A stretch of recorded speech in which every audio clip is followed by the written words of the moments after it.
Hi, I'm Kara Pagreba. Welcome to Bright Hope Creations. Today we're making a hot chocolate card using Lawn Fawn's Thanks a Latte, a stitched rectangle from Simon's Stamp, and a stitched rectangle from the Scalloped Box Card Pop-up from Lawn Fawn, and also from Lawn Fawn the Let's Toast Pull Tab add-on and the accessories, and the Nitpicky pattern paper from Lawn Fawn. Okay, first I want to begin by lining up where to die cut the slider track and top notch. So this is for a toaster that Lawn Fawn has, and I'm going to use it for the cocoa, so I need to hide it underneath the sentiment. So here's the slider, and Lawn Fawn has score lines on it so that you can fold it, kind of a fan fold, and it goes right in that track and it will pull up and down. First I need to put on my sentiment. I'm going to white heat emboss that. I'm white heat embossing everything because I want to keep the card consistent. So I don't want black stamped lines and then white embossed lines. Sometimes it's fine, but that's not what I'm looking for on this card, especially because the pattern paper is dark, so I want the white to show up. I'm going to white heat emboss two of these cups. One will go behind the other. And then I'm going to cut those out. And when I cut, see that space between or inside the handle? I just make a little hole, and then coming from behind the image, I can cut around that. It's easier to come from behind than trying to stick the scissors in from the front. All right, for the front cup, I need to cut the top off of that, and then I'm going to just shade them in. Now this shading is pretty simple, so I'm not going to spend a lot of time explaining it, but I have my darkest is a BG13, and I'm blending that out with the 11 and the 10. And this cup is the one going on the main panel, and then this cup is going to be in front of that so that the cocoa can pop up in between the two. So I'm shading that with BG 10, 11, and 13, just giving it the look of that it's curved. Now this is white heat embossed, and that does not go well with Copics because your Copics will color that white line, and so I'm very careful not to get it on the white. But this is a pretty big, simple image, so it's not too hard. I want to try, I'm seeing if they look good together, and decided that I wanted the inside of the cup a little darker, so there's the BG15. I'm going to position the cup so that it's part of the slider, so I want to get the notch in the cup as well.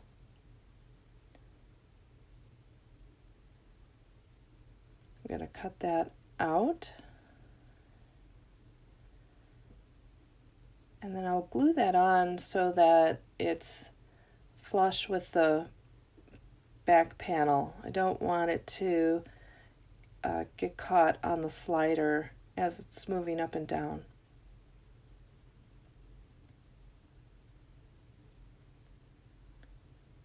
There we go. All right, now on to coloring the hot chocolate and marshmallows. It's kind of hard to see at this point because it's white heat embossed on white paper,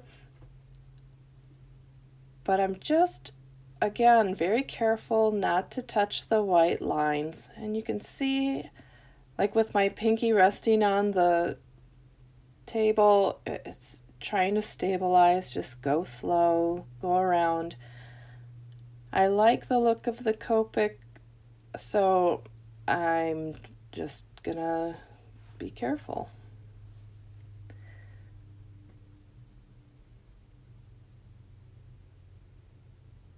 There we go. And just going slow and moving the paper around. Sometimes I'll have the tip go sideways where I can get in there, and sometimes straight up and down so that it's at the finest point of the tip.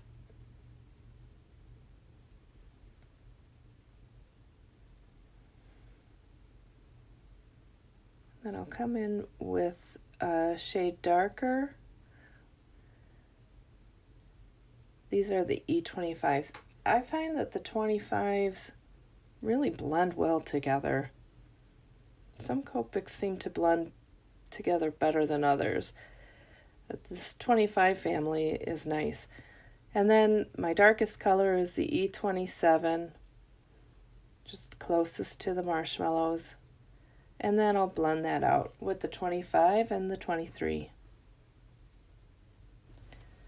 So with the pull tab add-on from Lawn Fawn, it's going to pull this cocoa up in the cup, so kind of like it's filling the cup with the cocoa.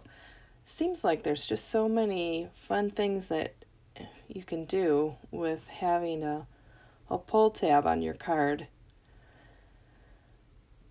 All right, I'm coming in now to color up the marshmallows. And I'm using warm grays, the W0, and then there's a little marshmallow off to the side here. And there's the W1 to darken that a little bit. Actually, color up 2 of those individual marshmallows to use on the sentiment panel. You're kind of seeing the marshmallows now. And I'll blend that out with the W0.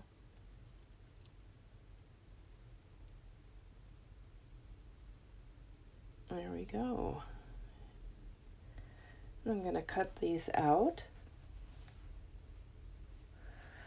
So I'm coming in with my fingernail where I got a little bit of the Copic on the white and just rubbing that off. And it rubs off a little bit. I wouldn't try it with a red marker or anything, but... All right, I'm putting on a piece of the pattern paper on the back of a top folded card. And now this is the guide for the slider that's part of the add-on, and it attaches to the back of the panel and it keeps the slider straight going up and down. Just going to position that where I want it. There we go. Now I practice with it a little bit to get it moving freely.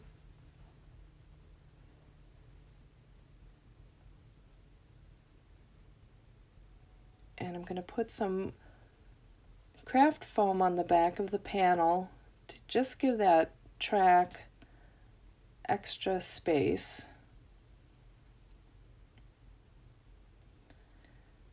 And again, just want to play with it a little to get it to start moving freely. And this tab, you can chop it off where it's going to be flush with the top of the card. And I'm using a little bit of pattern paper just to go under the arrow detail on the top, just to give it a little extra color. and then glue that onto the tab. So that flap there is where the pull-up portion should be. So on the Lawn Fawn toaster, that would be where that piece of toast would go. We're putting our cocoa there, and then some foam adhesive to give it some space to move up and down. And position that where I want it. I want to make sure it's all the way down and it's hidden under the sentiment. And then I'll adhere the top portion of the cup and adhere the whole thing to the card. I found when I'm using a tape runner with foam, if I go slow enough, I can get it to go well. Otherwise, if it's too fast, it doesn't adhere very well. Here are those two marshmallows. Just gonna glue those on either side of the top of the sentiment.